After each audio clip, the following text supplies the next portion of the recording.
Good evening, everybody.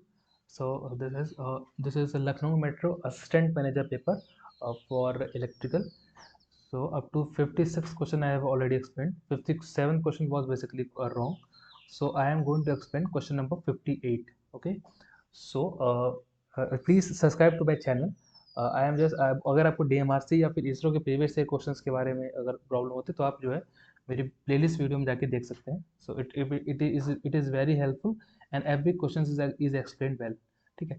फिर आते हैं क्वेश्चन नंबर 58. इसमें क्या करना है आपको, रेशियो निकालना है number of junction upon number of branches का.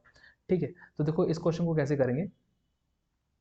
सबसे पहले जंक्शन क्या होता है. जंक्शन वो पॉइंट होता है जहाँ पर तीन नोड बेसिकली जो है वो तीन पाथ, इलेक्ट्रिकल सर्किट के तीन पाथ कनेक्ट हो रहे हो. ठीक है. तो देखो इसलिए यहाँ पे अगर तुम देखोगे जंक्शन, तो एक जंक्शन ये कहलाएगा J1. ठीक है. एक जंक्शन ये कहलाएगा J2. ठीक. एक जंक्शन ये कहलाएगा, इसको J3 कहोगे. और एक ये कहलाएगा, इसको हम J4 कहेंगे. ठीक है. So this are the junction. Junction क्या होता है. जंक्शन एक ऐसा पॉइंट होता है जहाँ पर तीन तीन पाथ जो है वो मिल रहे हों. एक दो तीन पाथ, यहाँ पर देखो एक दो तीन पाथ, फिर यहाँ पर भी तीन पाथ और यहाँ पर भी तीन पाथ. ठीक. तो यहाँ पे जो नंबर ऑफ जंक्शंस है वो कितने हैं, 4 है.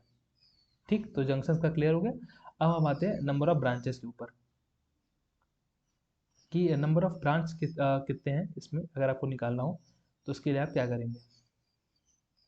तो नंबर ऑफ ब्रांच के लिए एक बहुत अच्छा कंसेप्ट होता है कि आप क्या करो. ये देखो, ये एक नोड 1 है. ठीक है. Node 1, node 2. नोड वो होता है जहाँ पर करंट डिवीजन हो रहा हो. जहाँ पर भी करंट एक दो भागों में या तीन भागों में बढ़ रही है, इसको हम नोड कहते हैं. ठीक है. ये चार, नोड 4. ठीक है.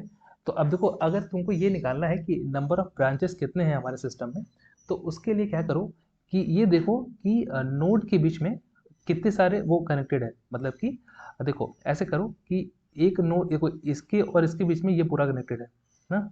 तो अगर ध्यान दें कि तीनों एलिमेंट में, ये 10 ओम में, 30 ओम में और 1000 वोल्ट में करंट सेम जा रही है. इसलिए हम इसको क्या कहेंगे, ये हमारा एक ब्रांच है. एक ब्रांच. ठीक. अब नोड 1 और नोड 2 के बीच में एक 14 ओम का रेजिस्टेंस लगा हुआ है. तो इसको हम भी क्या कहेंगे, इसको एक ब्रांच, दूसरा ब्रांच. ठीक. अब इसी तरह से नोड 2 और नोड 3 के बीच में अगर आप देखें तो तीन एलिमेंट जुड़े हुए हैं. तीन एलिमेंट जुड़े हुए हैं और चूंकि तीनों एलिमेंट में सेम करंट जा रही है, ठीक है, इसलिए इस तीनों एलिमेंट को हम एज अ क्या कंसीडर करेंगे, एक ब्रांच कंसीडर करेंगे. तो दिस इज ब्रांच 3. ठीक. अब इसी तरीके से node 2, I hope it is very clear. अब इसी तरीके से अगर नोड 2 और नोड 3 के बीच में देखोगे तो ये पूरे एलिमेंट्स कनेक्टेड है. एक 5 ओम रेजिस्टेंस और एक 2000 वोल्ट की बैटरी. ठीक है. तो इसको तुम क्या कंसीडर करोगे, ब्रांच 4. क्यों कंसीडर करेंगे ब्रांच 4, ये दोनों को, क्योंकि दो नोड के बीच में कुछ एलिमेंट्स कनेक्टेड हैं और चूंकि वो दोनों एलिमेंट्स में सेम अमाउंट ऑफ करंट ही बह रहा है, इसलिए इसको हम एक ब्रांच ही कंसीडर करेंगे. ठीक है. सो ये ब्रांच 4 हो जाएगा. इसी तरीके से ये ब्रांच 5 हो जाएगा. N1 N4 के बीच में जो भी एलिमेंट कनेक्टेड है इसको हम एज अ ब्रांच 5 कंसीडर करेंगे. और ये ब्रांच 5. ठीक. और N2 और N3 के बीच में जो भी एलिमेंट अवेलेबल है इसको हम ब्रांच 6 कंसीडर करेंगे. ठीक है. So total number of junctions are 4 and number of branches are 6. Okay. So the ratio is 4/6 equal to 2/3. I hope it is very clear. ठीक है. ब्रांचेस का अगर आपको समझ में ना रहा हो कि सिंपल आप ये करें कि जितने भी नोड है, पहले तो ये कहता हूँ कि नोड, पहले नोड पहचानो. आई hope it is very clear. let me erase the all the thing. हाँ, अब अच्छे से समझ में आएगा कि ब्रांच के लिए क्या करना पड़ता है. ब्रांच में बहुत दिक्कत होती है लोगों को पहचानने में. तो ब्रांच के लिए आप सिंपल एक कंसेप्ट अप्लाई करें. वो कंसेप्ट क्या है कि पहले इसको नोड मान लो. ये एक नोड 1, नोड 2, नोड 3 और 4. ठीक है. अब क्या करो कि ये देखो कि नोड, जैसे कि ये तीन एलिमेंट है ना, तीनों एलिमेंट में same amount of current vary है तो इसको हम एक ही ब्रांच बोलेंगे. Same amount amount of current, एक ही ब्रांच ना. Same amount of current, same एक branch. Same amount of current, एक ही ब्रांच. ठीक है. ये कंसीडर करना रहता है. ठीक. बस अब इनके इनके बीच में एक कनेक्टर है तो इसको एक एक कह दोगे. ये ब्रांच 2, ये ब्रांच 3, ये ब्रांच 4, ये 5 और ये 6. ठीक है. ठीक है ना, 1 1 2 3 4 5 और ये 6। Okay, so 6 branches are there, so right answer for this question is B. ठीक है, I hope it is very clear. फिर आता है क्वेश्चन नंबर 59। 59 में क्या पूछ रहा है कि किसी भी इंडक्शन मोटर के लिए स्लिप एट फुल लोड से अगर आप कंपेरिजन करें तो क्या होती है, ग्रेटर होती है कि लो होती है कि क्या होती है। तो एक बात जो है इसमें कंसेप्ट जो इस्तेमाल होता है वो ये होता है कि आप खुद समझें कि अगर कोई भी इंडक्शन मोटर आपके पास है, कोई भी इंडक्शन मोटर अगर आपके पास है और वो अगर वो फुल लोड पे चल रहा है, फुल लोड पे चल रहा है इसका मतलब लोडेड कंडीशन में है।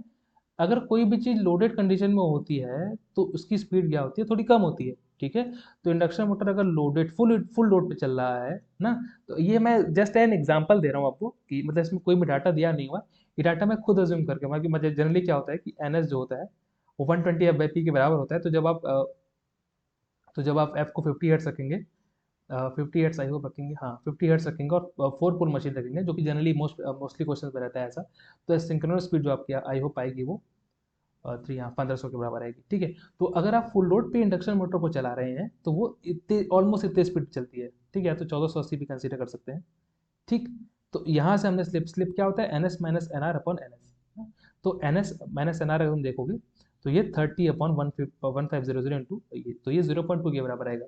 ये फुल लोड की स्लिप है। लेकिन अगर आप तो नो लोड पे चलाओगे तो नो लोड पे बहुत तेज चलता है। नो लोड पे जो इंडक्शन मोटर की स्पीड होती है वो ऑलमोस्ट किसके बराबर होती है, सिंक्रोनस मोटर के, मतलब सिंक्रोनस स्पीड के बराबर होती है। N S is almost tends to N R N S, so it's almost equal to ns only, so slip is this much, ns minus nr अगर आप करेंगे तो 5 अपॉन ये आ जाएगा जो कि ये आएगा।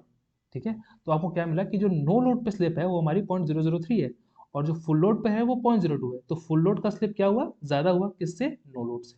ठीक है, so this is what the question is asked कि slip at full load is greater than the slip at no load. ठीक, कैसे, वो मैंने यहाँ पे एक्सप्लेन किया आपको एक ब्रीफ एग्जांपल देके। ठीक है, तो अब कल को अगर ये क्वेश्चन रिपीट होता है तो आपको याद क्या रखना चाहिए कि दोनों जो है कि ये स्लिप एट फुल लोड हमेशा ज़्यादा होती है नो लोड से। ठीक है, I hope it is very clear. फिर आते हैं क्वेश्चन नंबर 60। 60 में क्या हुआ, ये लैप्लास ट्रांसफॉर्म दिया हुआ है आपको, आपको पूछ क्या रहा है, आपको निकालना है initial value of x of zero. ठीक है, तो ऐसे क्वेश्चन करने के लिए पहले आप ध्यान दें कि ये इनिशियल वैल्यू ये टाइम डोमेन में पूछा है कि फ्रीक्वेंसी डोमेन में पूछा है। तो यहाँ पे स्मॉल एक्स जो है वो टाइम डोमेन के लिए है। इसका मतलब आपको इनिशियल वैल्यू निकालनी है किसके लिए, टाइम डोमेन के लिए। ठीक है, तो देखो टाइम डोमेन के लिए जो जो रखेंगे, टाइम डोमेन के निकालने के लिए हमेशा ये फॉर्मूला होता है किसी भी फंक्शन का वो निकालने के लिए, इनिशियल या फाइनल वैल्यू निकालने के लिए। तो देखो इनिशियल वैल्यू तुमको निकालना है किसमें, t इक्वल टू जीरो निकालना है। तो जब भी तुम ये यस पुट करोगे, s tend to infinity put करोगे, और अगर तुमको टाइम डोमेन में फाइनल वैल्यू निकालना है तो यस को क्या पुट करोगे, जीरो पुट करोगे।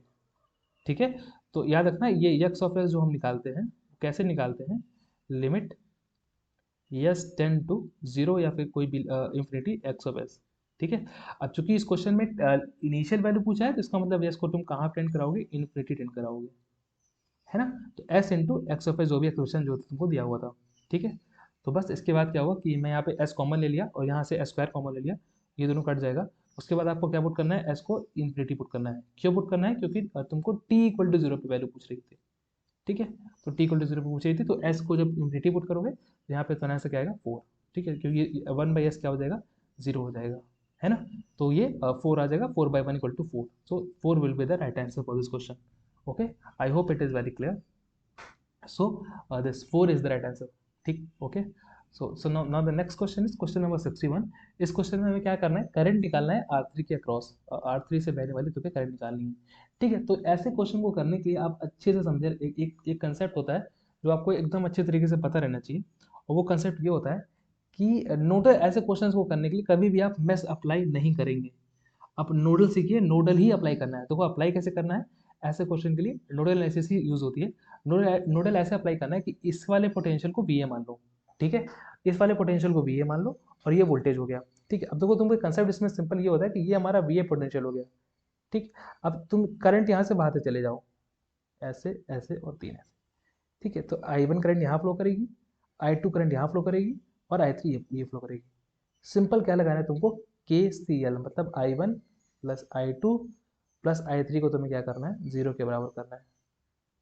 ठीक है, अब देखो इसमें एक और मतलब जो बच्चे को बिल्कुल भी नहीं आए, जैसे कि यहाँ पे आर दिया हुआ है, ये VA है और ये वी बी है, और यहाँ से अगर करंट बह रही है तो इस आई को तुम कैसे लिखोगे, V B minus V A upon R, ये लिखोगे। तो बस हमेशा यही यहाँ पे होता है, V A minus V B upon R. V A ये इसको ग्राउंड मानो, जब भी क्वेश्चन ऐसा है इसको ग्राउंड मानो, ठीक है, अपॉन 2। याद रखना अगर यहाँ पे कल को यहाँ पे रेजिस्टेंस कनेक्ट कर दे तो इसको तुम ग्राउंड कभी नहीं मानोगे, ठीक है, तब ये जीरो पोटेंशियल का कभी नहीं होगा, जब भी यहाँ पर रेजिस्टेंस कनेक्ट कर दे, ठीक है। तो ये बच्चे डाउट कर दे, क्लियर हो, मतलब बच्चे को डाउट हो जाता है कि जब भी यहाँ पे रेजिस्टेंस कनेक्ट होता है तो आप कभी इसको ग्राउंड नहीं मानिएगा, ठीक। ठीक है, अब देखो we A minus 0/2, we A minus 7/1, okay. So V A common ले लिया हमने यहाँ से, तो 1/4 प्लस 1/2 प्लस 1, और देखो -28/7 की वैल्यू किसके बराबर आएगी, -7, ये देखो -7 लिखा है मैंने यहाँ पे, और ये -7, ओके। सो वी ए ये 0.25 0.5 प्लस 1, तो 1.75 equal to 7 plus 7 14, so V A will be 14/1.75, जो कि 8 वोल्ट के बराबर आएगी, ठीक है। अब तुम्हें निकालना क्या था, तुम्हें निकालना था आई ना, आई पूछा हुआ था R3 के across, so I B simply given as V A minus 7, V A minus 7, V A is not 8 upon 1 ohm equal to 1 ampere, ठीक है। I hope it is clear. So C is the right answer for this question, it was a bit easy question. फिर आता है question number 62। इस question में यार ये अच्छा क्वेश्चन है कि मतलब ये थ्योरेटिकल क्वेश्चन है कि जो इलेक्ट्रिक फ्लक्स डेंसिटी होता है वो टेंजेंशियल होता है फ्लक्स लाइंस के, और जो इलेक्ट्रिक फील्ड होता है वो नॉर्मल होता है इलेक्ट्रिक पोटेंशियल के। ये आपको मतलब ऑलमोस्ट याद ही रखना है। लेकिन आमतौर पर एक और क्वेश्चन जो पूछा जाता है, मतलब पूछ सकता है आपसे, वो ये पूछ सकता है कि देखो एक मतलब कि एक ऑप्शन, जैसे मैं एक क्वेश्चन में किसी पेपर का किसी का पेपर दिया था, तो उसमें एक मतलब क्वेश्चन दिया था और उसमें ऑप्शंस कई सारे थे, मतलब इलेक्ट्रिक फील्ड दिया हुआ था और वोल्टेज वगैरह कुछ ऐसा कुछ निकालना था। तो एक और उसमें उसमें एक लाइन जो है वो याद, जो आपको अच्छे तरीके से समझ मतलब याद ही रखनी है पूरी तरीके से, कि in the direction of electric field, in the direction of electric field, in the direction of electric field potential decreases, ठीक है। ये आपको याद रखना है क्योंकि ये बहुत हेल्प करेगा न्यूमेरिकल सॉल्विंग अगर आप 4 ऑप्शन आपको दिया हुआ है तो 2 ऑप्शन इसी से एलिमिनेट हो जाएंगे, ठीक है। आपको याद क्या करना है कि in the direction of E vector potential decreases, ठीक है। In the direction of E vector potential क्या होता है, पोटेंशियल डिक्रीजेस, ठीक है।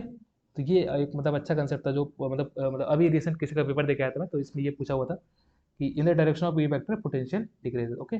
So this was a very good question. This was a very good concept. Okay. So this is all about this. So 62 का B option. Okay. So other question I will explain in my next video. Please subscribe to my YouTube channel. So thank you.